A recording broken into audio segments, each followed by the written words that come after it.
Le drapeau congolais flottant du haut du palais d'Egmont, siège de la primature belge, l'image est hautement symbolique.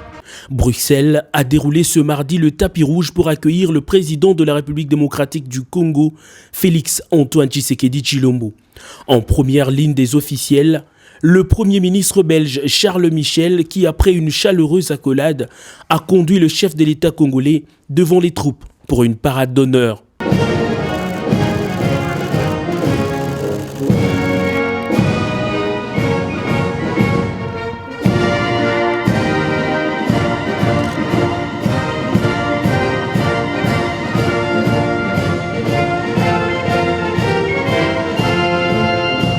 Après les honneurs militaires, les deux personnalités accompagnées de leurs experts se sont retirées pour des discussions approfondies sur la nouvelle ligne diplomatique à mettre en place, ainsi que des possibles partenariats à sceller. Séance de travail terminée, la ministre d'État aux Affaires étrangères de la RDC, Mme Thérèse Toumba-Nzeza, et le vice-premier ministre belge des Affaires étrangères, Didier Reynders, ont conjointement signé en présence du chef de l'État congolais et du Premier ministre belge une série de mémorandums d'entente.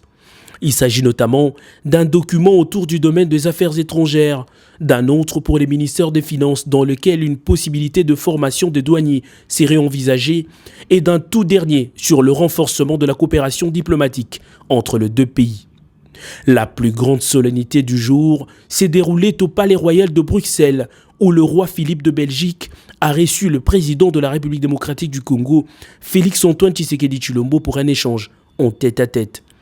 Après plusieurs minutes d'entretien, le roi et le président de la République rejoignent leurs épouses pour la séance photo qui a précédé la signature du livre d'or dans la salle Empire du palais.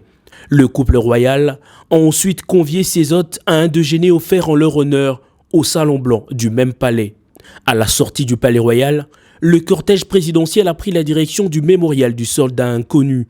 Sur place, le 5e président de la RDC s'est incliné devant ce symbole de la bravoure de militaires belges, aux côtés desquels ont évolué quelques anciens combattants congolais, liant ainsi l'histoire de la RDC à celle de la Belgique. Ce solennité organisée en l'honneur du président congolais traduit la volonté de la Belgique à renouer les liens diplomatiques avec son ancienne colonie, aujourd'hui plus que jamais État souverain, la République démocratique du Congo.